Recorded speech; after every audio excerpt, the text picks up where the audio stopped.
The reason I read John Allegro's, I was interested in the god Dionysus, and particularly I was interested in theater. And the god Dionysus is the patron of theater, and he's the god of intoxication and wine. What kind of rituals were involved in honoring him? I mean, you could honor this deity in the drinking party, the symposium, drinking wine and so forth. But there was another way in which it was honored, and that was that's described in Euripides' tragedy, the Bacchae, where women, just women, went onto the mountainside and became extremely deranged. They did not have wine with them. We don't know what they were doing except by metaphors. They were encountering the god in a form of extreme derangement. And the metaphor, which probably describes what they were actually doing, was that they were gathering magical plants. We know the plants that they gathered. They are all vines and similar things, but that were seen as the primitive version of the great.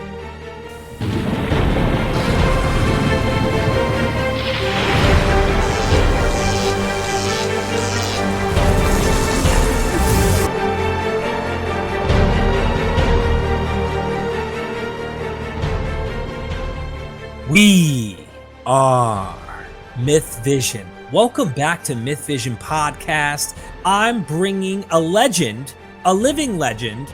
He has had almost an apotheosis in this life, and that is Dr. Carl A.P. Ruck. Welcome to MythVision, my friend. Hello to you all. You have a pretty long resume. You've had quite an experience in academia. And so I'd like to have our audience at least get acquainted a little bit about who you are. Down in the description, you can go and check out his links. He has obviously bu.edu classics website.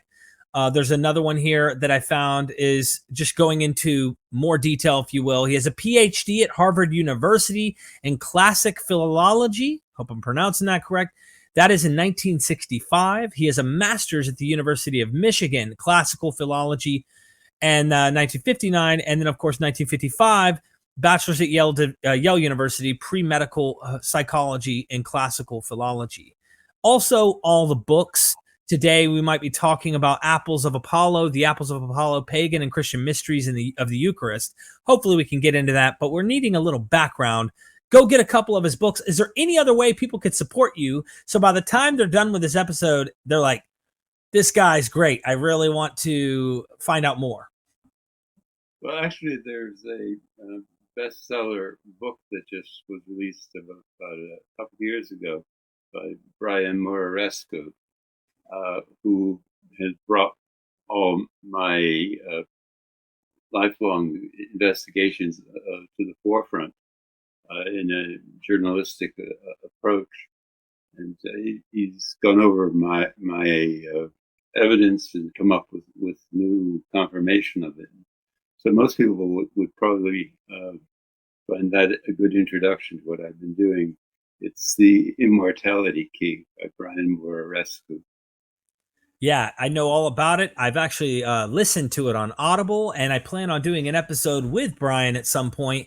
But I figure I'd get the grandmaster here, the gentleman who's spent a long time. But before we get into the Eucharist, I think it'll be important to talk about some of the struggle in academia that you've dealt with. From what I understand, and correct me if I'm wrong, maybe you want to paint the picture for me. I've heard that you had a lot of resistance when you started talking about the road to Eleusis and these ideas, just like, let's say, the sacred mushroom and the cross. You know, like his entire career was completely, John M. Allegro was like completely shunned and frowned upon in the academic community by many people. But you found some of the things, I suspect, that he said valuable. You may not have drawn all of his conclusions, but I don't know. Can you tell us a little bit of background and what you found useful in this and what you've been kind of vindicated by scholarship as they've approached this subject deeper? Yes, I really became ruined by reading John Allegro's Sacred Mushroom and the Cross. I read it because it was interesting and didn't realize it was going to get involved in so much controversy. What I found most interesting was that he quoted many classical sources that dealt with mushrooms. And in my training as a classicist, no one had ever even mentioned that the Greeks knew about mushrooms, or that the Romans knew about them. And so I was intrigued by the fact that these were authentic citations from classical texts, and I wondered whether there was more to it. And as a classicist, I could investigate that. And so I did write a couple of papers that were scholarly and published by peer-reviewed journals. And in the course of working on the papers, I became aware of the fact that Gordon Wasson had written Mushrooms, Russia, and History, which is a book that I did not have access to. It was published as a rare edition, expensive, only 500 copies, and I didn't have access to one in the library. And so I was unaware of the work that he had done. His work probably was what got John Allegro involved in his studies. I sent my two papers to Gordon, and he almost immediately contacted me and said that he thought that we should meet. We had a few meetings in Boston and discussed things, and very shortly he decided that we should write a book together.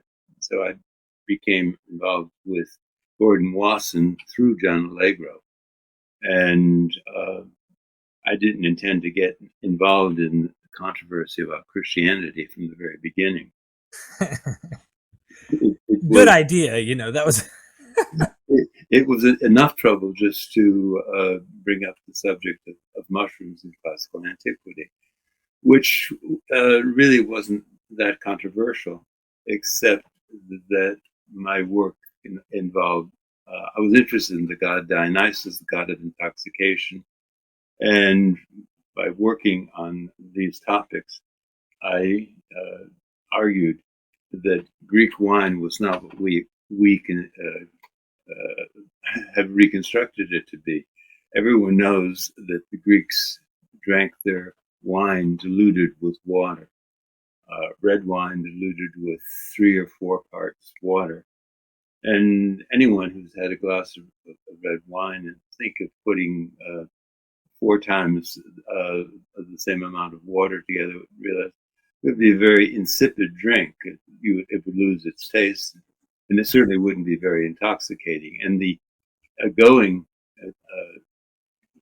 opinion of why they drank their wine in this insipid way was that they didn't want to get drunk. Who wouldn't want to get drunk? I mean, I hear people today, it's very rare. I'm just making a funny modern analogy where they're like, I can't drink to get intoxicated, so I buy the non-alcoholic beer. But it's very rare anyone even does that. Typically, people drink because they want to feel the effects of the substance they're drinking. Anyway. Obviously, yes. Obviously. But as it turns out, the Greeks drank to get drunk. That's hard to figure out. And we know how much diluted wine caused intense intoxication. 3 or 4 glasses of it was enough to get you on the edge of sobriety. And if you had 8 to 10, you were having drunken brawls. And this was drunk over a period of time in a sequence of toasts. And there's no way that diluted ethanol would cause that reaction. And so what I discovered was that, as everyone knew, since it would be very insipid to drink the wine diluted that much, they added things to so-called flavor it. But the things they added to flavor it were intoxicants. This makes a lot of sense. In fact, people still do this stuff today at local clubs. They know if they can intoxicate someone, they'll put them in the right kind of mood and things. People who've taken modern substances, I've had my share of experience. I don't anymore, but I have in the past. In light of this, if I made to try and paint like a picture in the timeline, how early back do we have recorded evidence of, in a ritual sense, are they using intoxicants? Where can you find that as early in history? And maybe you tell us where and when, and then maybe give us a timeline as we're leading down toward Christianity. I know you can't be exhaustive because you've written books on this, and this is a lot, but maybe you give us like an idea back in ancient Egypt or back in ancient Sumer, and then it works its way down. The ingesting of gods tie into this? What's going on, or something? What's happening? Well, I can't say that it was wine that caused it, but I can trace it back to prehistoric rock paintings. And I worked with some archaeologists and published around 20 years ago the first documented occurrence of probable psychoactive mushrooms depicted in a rock face painting. It's not a cave, but it's a rock overhang. In front of it is a space where probably a ritual was performed, and what we have is a painting of a bull. The rock face has a natural configuration, and the painter has fantasized on the rock face and let the bull come out of the rock face by painting it, which is the sort of thing that one often can do in order to induce hallucinatory experience. You look at a stucco wall, and very intensely, and the stucco starts to take forms, and you can have a hallucinatory experience merely by meditating, looking at a surface like that. And so, out of the rock face, a large, well-painted bull occurs, and along the bottom of the area, there are 13 dancing mushrooms. At the time, we thought that they were psilocybe mushrooms because of the stem, but now I realize that is not definitive of what the artist is doing, is showing that the mushrooms are dancing, which probably indicates that in front of this rock face, some kind of ecstatic dancing was performed. As far as the bull, that is extraordinary because it may be one of the oldest metaphors for the mushroom. As in classical tradition, the bull. In classical tradition, we have the metaphor that when mushrooms sprout from the earth, they bellow like bulls. And we're totally unaware of the fact that we call it a mushroom. This is a zoomorphism. It's the thing that moves. This is really interesting. Mooing cows and bellowing bulls are mushrooms. Okay, this makes me wonder of like Proto-Indo-European. Maybe there's no way to prove this, but they have really old myths of like a cow licking ice, and like exactly. I wonder. Exactly, yes. And we simple-mindedly have just believed that they liked hamburgers or whatever. Wow, and if you flip a cow patty, you might find something underneath it. Yeah, I've had those before too. That is part of it too. The psilocybe mushrooms do grow in dung. Yes. Right. Okay, so we have this going way prehistory. Do we find it in Sumer, and what kind of substance do we see? And then do we see it in Egypt? And do we find this going down into the different civilizations? What kind of rituals they had and things like that we can document? It's probably the primordial religious experience. It was the first inkling that the reality as you have ordinarily constructed it is not the only way you can construct it. That is, say, the first awareness of the fact that there might be spiritual presences. So yeah, I've had some experiences while hallucinating myself. I've taken substances, of course, and I think a lot of people who are on the spiritual side sometimes don't like to use the word hallucinate, and I prefer it. But either way, you're seeing things, you're experiencing things, and I must admit, even people like the opening forward, Graham Hancock, who wrote the opening forward in particular to the immortality key, he's like, look, I'm an atheist, but I go down and have a shaman experience like once or twice a year, and I hate to think like I have this open mind of my experience is just amazing and blown away. And I just thought it was really cool to hear someone like him say that, and Yes. that show that these are profound and deeply tied in with the human experience in life that we have. So anyway, I would. Yeah, and it doesn't. I mean, one can be a thorough atheist and still understand the nature of this experience.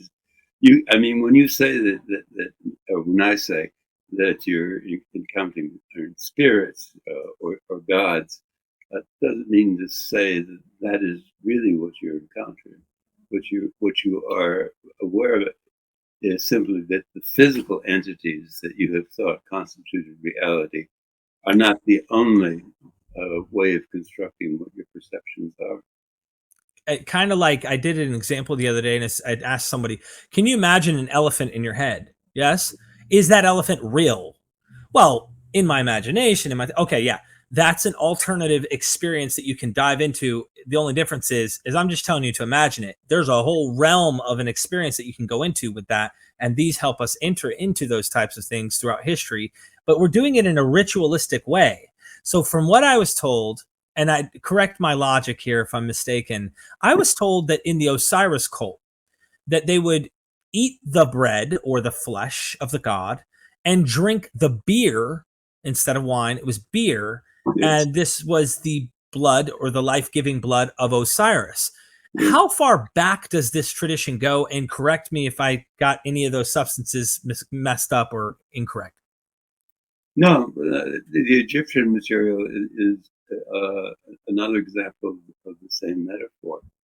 I've written a book with a couple of other scholars on Egyptian material called The Beer of Dreams. And there's a special red beer, which was which is involved with the goddess Hathor as a cow, and it was a ceremonial, highly intoxicating so-called beer that was red because it had the blood of primordial people in it. Ooh. It was a spiked beer, probably with mushrooms. This is there's so much here. Okay, we're fast forwarding as we go, of course. So now we're skipping quite some time. We're getting down into the Greco-Roman period. Hellenism's beginning to pop on the scene. Christianity's not here yet. Are there what mystery cults, what period were practicing the ingestion of deities and were ingesting hallucinogenics in their substances in a ritual format? Well, the reason I read John Allegro's book is that I was interested in the god Dionysus, and particularly I was interested in theater. And the god Dionysus is the patron of theater, and he's the god of intoxication and wine. And we have a literary account of what kind of rituals were involved in honoring him. I mean, you could honor this deity in the drinking party, the symposium, drinking wine and so forth. But there was another way in which he was honored, and that was that's described in Euripides' tragedy, the Bacchae, where women, just women, went onto the mountainside and became extremely deranged. They did not have wine with them. Uh, they we don't know what they were doing except by metaphors, but they were encountering the God in a form of extreme derangement. And the metaphor, which probably describes what they were actually doing, was that they were gathering magical plants. And we know the plants that they gathered. They are all vines and similar things, but that were seen as the primitive version of the grapevine. But unlike the grapevine, which is edible, grape leaves are edible, grapes are edible. You have to manufacture an intoxicant from the juice of the grape. But these wild vines, the leaves and the berries were intoxicating in their natural state. And so they were encountering the primordial version of the deity that then evolved into the drinking party with wine. And amongst the things that they were gathering were mushrooms. Why mushrooms? Because it's connected with the god Dionysus. Wine is the product of the growth of a fungus, yeast, and it is a cultivated intoxicant. And the opposite of a cultivated intoxicant would be the primordial version. And just as the wild vines are the avatars of the grape, primitive form of the grapevine, the primitive form of the yeast of fermentation is the wild mushroom. So there's every reason why, in honoring the god, you honor not only his evolved, civilized manifestation, but his primordial form. And the women were honoring that aspect of the god.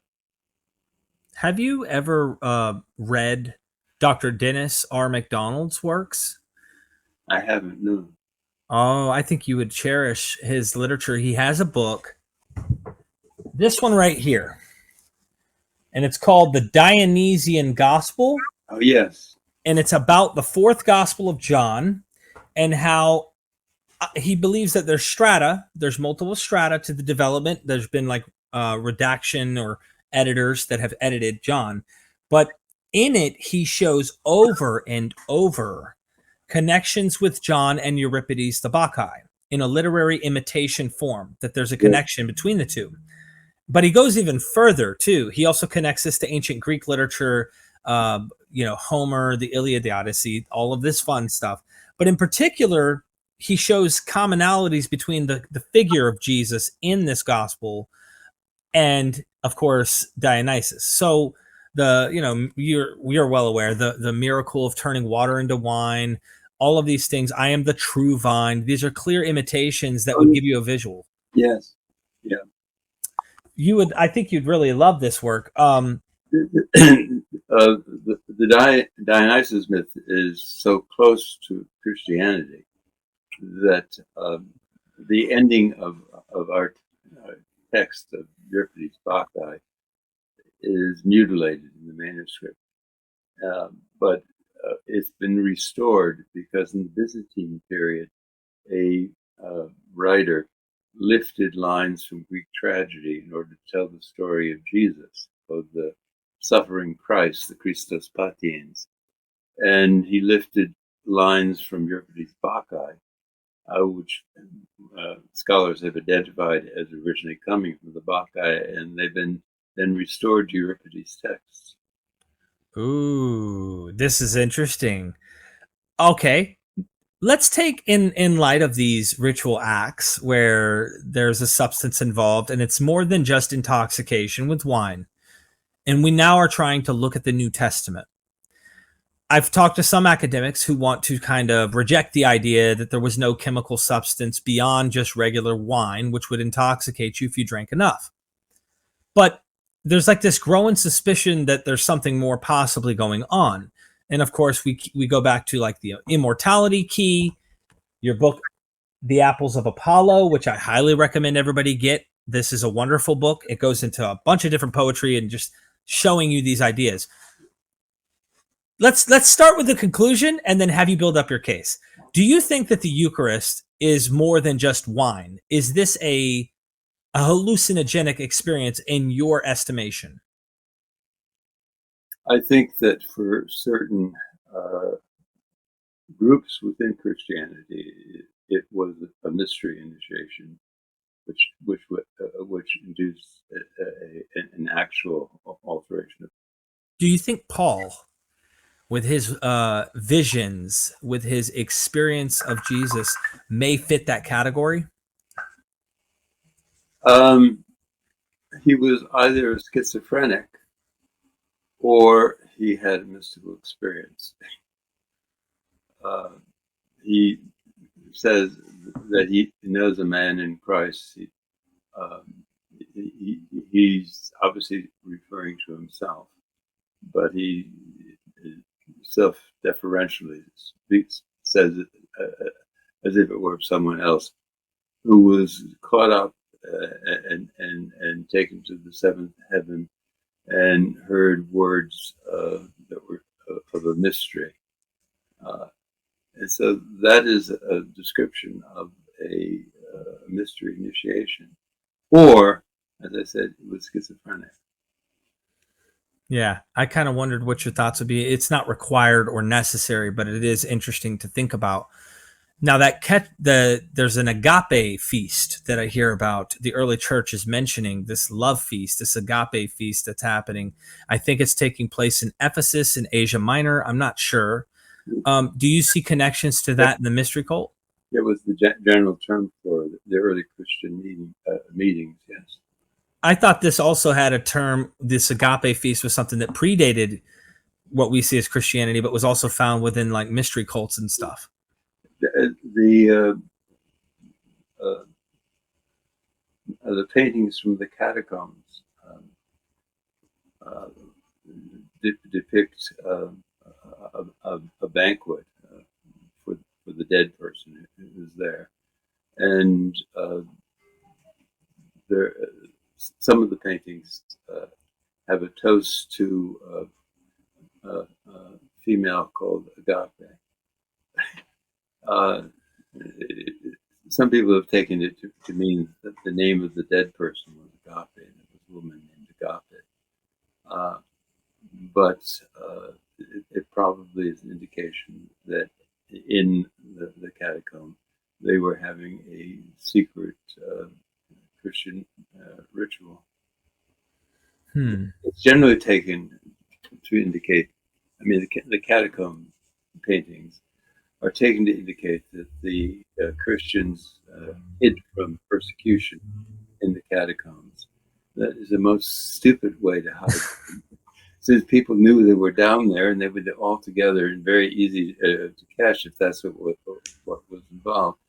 They were having a necromantic agape meeting, probably with a mind-altering substance in the presence of the tomb of the dead person. Okay, I've got another question. How likely is it that we would say Christianity is really Judaism, in light of the fact that that's kind of anachronistic to assume Orthodox Judaism's on the scene, but there's so much engagement with like Pharisees and Sadducees and such, at least is painted in the Gospels, and it seems Paul's engaging with Scripture in some sense. The question then becomes, like everyone wants to know, is Christianity really within the vein of Judaism or a form of it that's so Hellenized that it would be open-minded to saying we're going to eat the flesh and drink the blood of a god? Yeah, there's a reason why Jews are not Christians. It's because Christianity is not a Jewish religion. It is a Hellenistic religion. It espoused occult traditions, and Judaism would have been an occult tradition in the Hellenistic world. but it is a thoroughly Greek or Hellenistic religion. How does that impact maybe Christianity's? Oh, go ahead. It has relations, obviously, to uh, non-canonical versions of Judaism, because there were mystical versions of Judaism also.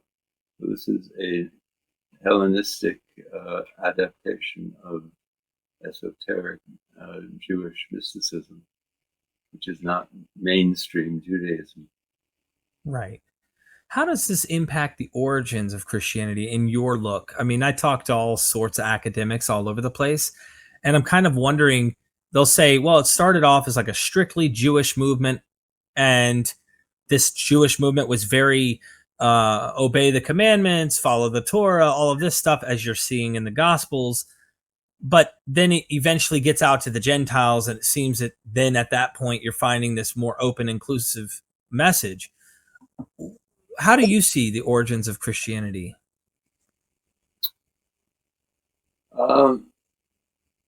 I doubt that there was a historical Jesus. I have similar doubts that there was a historical Dionysus. They're mythical figures. It's possible that there was actually a figure that became the mythological Jesus. And if that is the case, it is, as the Bible claims, the inheritor of the throne of David, which had to be born from Mary, since she is of the lineage of David. So there may have actually been a Jewish faction that was promoting an heir to an heir of the lineage of David, in opposition to the then political structure. There's no evidence of any life of Jesus until after the birth, until the last year or two, and that may be because the figure who gave rise to the myth of Jesus was this heir to the throne of David, and he would have been in hiding, and sequestration, perhaps being trained.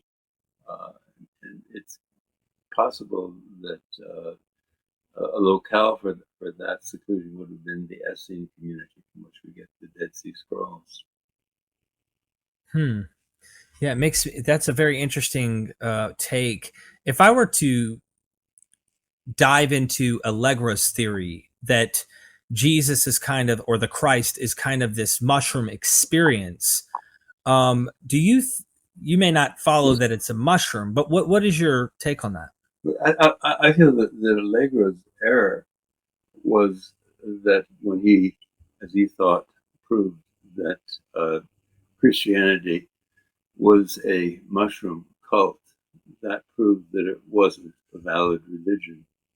And my take on it is that it proves that it was a valid religion, not that it wasn't valid. It was in keeping with all the other versions of valid religions, an actual encounter with spiritual presences, a mystery. By which I do not mean that spiritual presences really exist. They exist as much as anything else that we construct exists. That our reality is, that we think is what we think is reality is our construct. It's quite obvious that if we augment our eyesight with a microscope, what we see is real, and we accept it as real. But to think that the 5 organs of perception that we have, or that those organs without alteration are the only way of perceiving reality, is an error. And many people are aware of suspicion that there is at least another way of perceiving That's called intuition. You can sense things without knowing exactly how you perceive that. So, mentioning people staring at you from behind, and that you can sense that, most people can sense that that is happening. And by what organ of perception do you sense that? That doesn't mean to say there's only this extra sensation. There must be an infinity of ways in which you could apprehend your surroundings. Yeah, I can tell you having these experiences are obviously very profound. And this is one of the reasons I wanted to probe is since you had such interaction with Allegro, I didn't know how much you would agree with his conclusions about it being mushroom cult. Even if he said he thinks this invalidates Christianity and you think this validates, do you agree with his interpretations of it? Or are there things about it you would say he went too far? Where do you stand on it? I think it's quite possible that he's right. And what I reacted most to was his construction of the metaphors. That the metaphors are archetypal. What does archetypal mean? Well, ordinarily it's taken to mean that there are patterns of our thinking which are common to us as humans, and so we have similar ways cross-culturally and across many centuries of time to construct the same metaphors. That is quite possible. Another possibility is that the plant itself has a mentality, and that in periods of altered consciousness, our consciousness and the consciousness of the plant are in communion. Now, it's of course outrageous to think that the plant has consciousness. But on the other hand, most people be aware of the fact that animals are conscious, and you can feel a certain kind of empathy with animals, even though you don't have any direct means of communication. By what rules are we so self-centered as to think that only things that move are conscious? How do we know that there is not consciousness in plants or in things that we take to be inanimate, like rocks? And of course there is. If we look carefully with our augmented perception with the electron microscope, we know that what we think of as static and unmoving is actually moving at great speeds, and what we think is as solid is actually mostly empty space. So, Dr. Ruck, as we're exiting here, I just want to have you on this specific book, The Apples of Apollo. What are the apples of Apollo? And people think the Garden of Eden, right? They think it was an apple that Adam and Eve ate. I know that's jumping to a different topic, but what are the apples of Apollo? It's upon Apollo, who's but the apples themselves are the apples of the golden apples of the tree of the Hesperides, and at the time that I guess we had discovered it already by that time. There's a Greek vase painting showing Perseus, the Greek hero, who is documented in literary texts as having picked a mushroom when he founded the city of Mycenae. And so we have literary texts, and this Greek vase painting shows Perseus not picking the mushroom at Mycenae, but picking a golden apple off of the tree of the Hesperides. And the apple that he's picking is annotated above him by two obvious mushrooms. So that's that picture on the front, right? No, that's a theosophist drawing of the crucifix, but it superimposed upon it. If you perhaps hallucinate just a little bit, you see quite clearly that there is a mushroom. Okay. Yeah, there's a lot of mushroom iconography in the paintings and arts through Christianity's, stained glass images and things. And of course, they did a lot of art with mushrooms, so it was prevalent. But when people try to act like that mushroom idea was later, a medieval thing only, Yeah. like you would obviously object and say, no, this is stemming back earlier. Yeah, if it's there, it's not something that was invented in the Renaissance, the medieval period. It derives from the origin. It goes back to the very origin of Christianity. And there's every reason why it would do that, because, as we said at the beginning, Christianity is a Hellenistic religion, and Jesus is an adaptation of Dionysus. And Dionysus, as the god of wine, is the god of mushrooms. The yeast is obviously recognizable, connected with Dionysus, but the mushroom of fermentation is linked as the civilized version of the wild mushroom, which figured in the rituals of the Bacchants, the Maenads. I'm sure you've heard of the literary connections between Euripides the Bacchae and the Book of Acts. I'm sure you've heard of some of those connections, yeah. Right?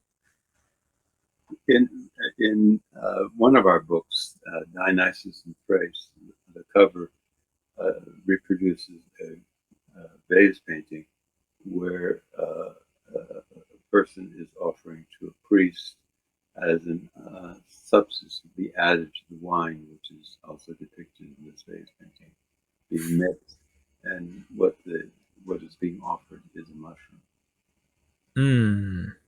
I would love to have you and Dr. Dennis R. MacDonald on together at some point. I definitely need to get a copy over to you if you're interested in reading the Dionysian Gospel. You're going to see so many comparisons on the front. Yes.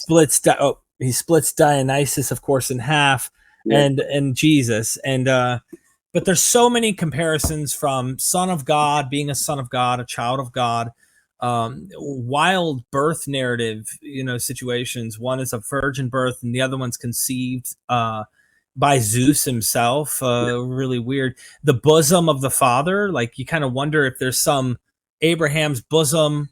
Is there a connection to the bosom of Zeus?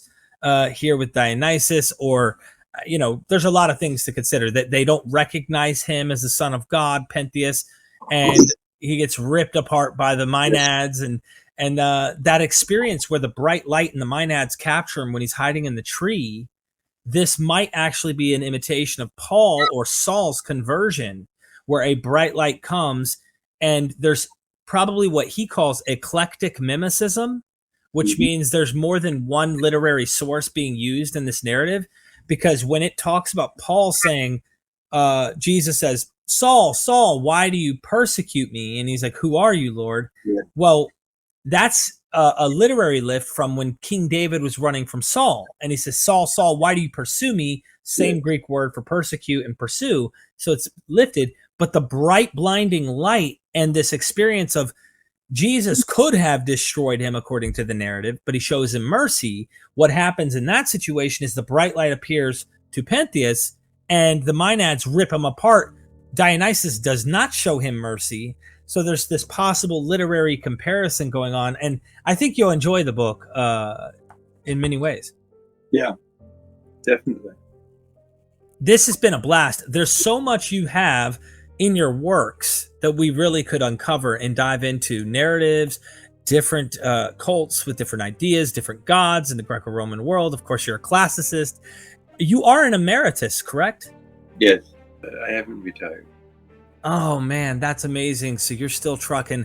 Well, I hope you keep going. I wish I was able to be a student of yours and actually sit there and learn, but I really do appreciate the teaching you've already brought me today. There's so much to explore. I kind of wanted to do just a go over some basics and run through some stuff, overarching view. Next time we can actually dive into examples from your books, and I hope more people will get them, study them, look into this stuff, because this is fascinating. Thank you, Derek. Thank you. And ladies and gentlemen, all the links are down in the description. His books are there. Trust me, you don't want to miss out on the material. The Apples of Apollo is an amazing book. I'm enjoying all of this. And never forget, we are MythVision. Ladies and gentlemen, join MythVision's Patreon, not only to support us, but there are 72 videos that I did with Dr. Dennis R. McDonald and Richard Carrier, all on the Patreon, early access. You guys can ask personal questions when I go to interview these scholars, and you're helping MythVision grow.